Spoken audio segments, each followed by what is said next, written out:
বিসমিল্লাহিররহমানিররহিম। আসসালামু আলাইকুম ওয়া রাহমাতুল্লাহ। This is me Shampa. চলে এসেছি আপনাদের সামনে চলুন রান্না শিখি পর্বে নতুন আরেকটি রান্না নিয়ে, যেই রান্নাটা আমার চ্যানেলে এখনও আসেনি। তো আজকে আসতেছে এই রান্নার রেসিপিটা। চলুন রান্না শিখি পর্বে আজকে হচ্ছে সিমের বিচি দিয়ে বাঁশপাতি শীতল দিয়ে লতি ভুনা। এটা আপনারা থাম্বনেল দেখে বুঝতে পেরেছেন। সর্বপ্রথমে আমি চুলাটা জ্বালিয়ে নিব, একটি কড়াই বসিয়ে নিব। কড়াইটা শুকনো হওয়ার পরে এখানে পরিমাণ মতো তেল দিয়ে নিব। মিনিমাম আমি আজকে লতি ভুনার জন্য 1 কাপ পরিমাণ তেল দিয়ে নিয়েছি। তেলের ভিতরে 2টি পেঁয়াজ কুচি দিব। পেঁয়াজ কুচিটা হালকা ভাজা হওয়ার পরে এখানে 3 টেবিল চামচ রসুন দিব। মনে রাখবেন লতি ভুনা করতে রসুন বাটাটা একটু বেশি দিতে হয়। রসুন বাটা দিয়ে নেড়ে চাড়ে তারপরে আমি দিয়ে দিব বিখ্যাত সেই কসবা, ব্রাহ্মণবাড়িয়া কসবার শীতল বাঁশপাতি শীতল। 3টি বাঁশপাতি শীতল ভালো করে ধুয়ে রেখে দিয়েছি ঝাঁকিতে, সেইটা শীতলটা দিয়ে দিয়েছি। শীতলটা নেড়ে চেড়ে একটু হওয়ার পরে এখানে দিয়ে দিয়েছি 3 টেবিল চামচ লবণ, 1 টেবিল চামচ হলুদ, যেহেতু হলুদের পরিমাণ কম দিব।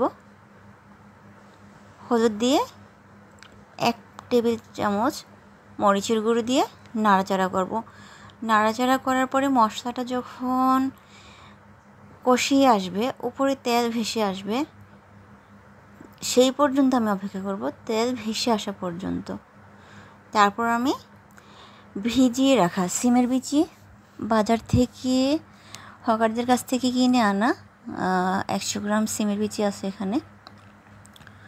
সিমের বিচিগুলো আমি এই তো পিষে ময়দাটা উঠিয়ে নিয়েছি।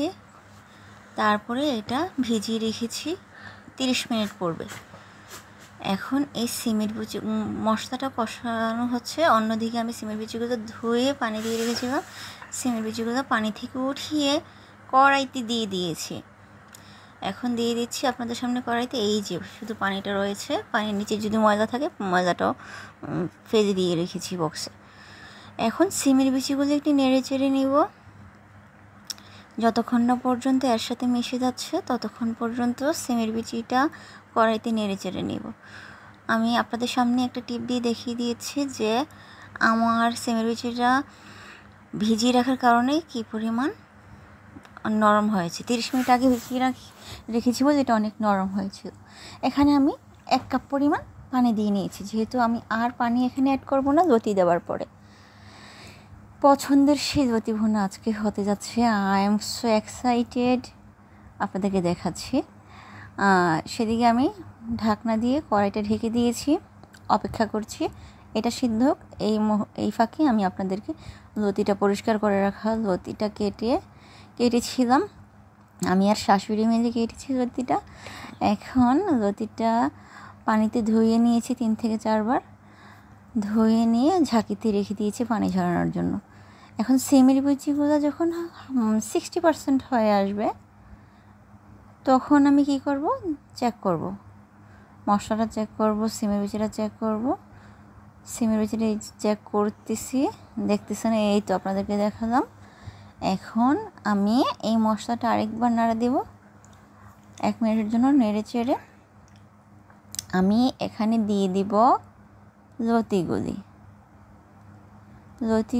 দেওয়া যখন হয়ে যাবে, সবগুলি লতি দিলাম। দেওয়া হয়ে গেলে লতিগুলো নেড়ে চেড়ে নিচ্ছি যেন সবগুলি মশলা লতিতে ঢোকে। লতিগুলো নেড়ে চেড়ে নিচ্ছি। এখানে আমি লতির সাথে কিছু লাল কাঁচামরিচ, রেড চিলি দিয়ে দিয়েছি। এটা কাঁচামরিচের ভিতরে লাল মরিচটা দিয়েছি জন্য, যেহেতু পাউডার মরিচ আমি কম দিয়েছি। আল্লাহ গাইস, বিশ্বাস করবেন না, শীতলের গ্রানটা, লতি ভুনার করাটা এত গ্রান আসতেছে, আমি হয়তো আপনারা ফিল করে নিতে হবে। আমি হয়তো গ্রানটা আমি আপনাদেরকে অনলাইনে দেখাতে পারবো না। ওয়াও, কি ধোয়া ছড়ানো সুবাস, কত সুবাস! এই বাঁশপাতি শীতলের গ্রানটাই আলাদা। মাছ মাংসকেও হার মানাবে আপনাদের সেই শুটকি ভুনাটা। এই সুবাস আসতেছে, অনেক মন ভরে পেট ভরে ভাত খেতে পারবেন। এই যে দেখুন, নাড়াচাড়া দিয়ে আমি ঢেকে রেখেছি। ক্যামেরায় আমি 4 মিনিট পর ফিরে আসছি। 4 মিনিট পরে ফিরে এসে নাড়াচাড়া করলাম। মাশাআল্লাহ, আলহামদুলিল্লাহ, অনেকখানি প্রসেসিং হয়ে গিয়েছে।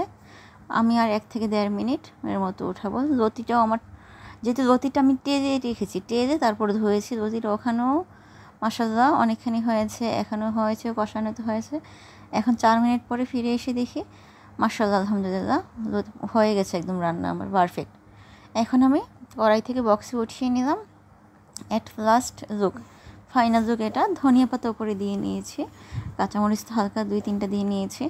এখন এইটা গরম ভাতের সাথে পরিবেশন করবেন। এতক্ষণ ধরে ধৈর্য ধরে যারা চলুন রান্না শিখে পড়বে সিমের বিচি দিয়ে বাঁশপাতি সিদ্ধ দিয়ে লতি ভুনা দেখেছেন তাদেরকে অসংখ্য ধন্যবাদ। বাসায় ট্রাই করবেন।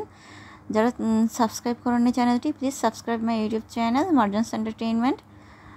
আর অসংখ্য মোবারকবাদ দেখার জন্য। আজকের ব্লগ ভিডিও এই পর্যন্তই। আসসালামু আলাইকুম। সুস্থ থাকবেন, সুস্থ রাখবেন, ভালো থাকবেন, ভালো রাখবেন। আসসালামু আলাইকুম।